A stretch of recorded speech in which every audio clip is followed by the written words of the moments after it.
Pranam. Through this play, Tree and Birds, we are trying to show that if you want to have enough to give to others, you will need to take care of yourself first.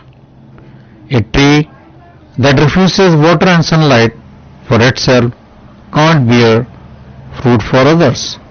Like birds, we should also value trees by not cutting them. It will develop a love and respect for nature.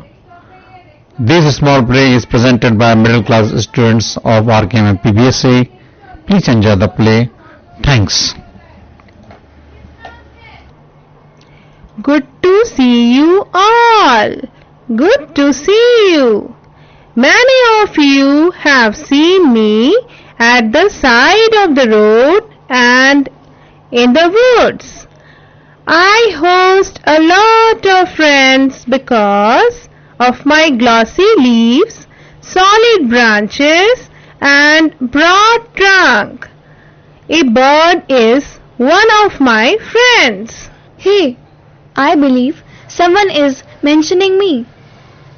I have lovely wings and I am a bird in the sky. For many years I have produced oxygen and provided clean air as a tree. But sadly, we are being wiped out by people. You're right. Tree, my house will also be damaged if something happens to you. So what do? I am able to live safely and protected from the storms and rain because of you. Doesn't it really hurt people to cut down trees? Yes, it. But we humans don't understand this.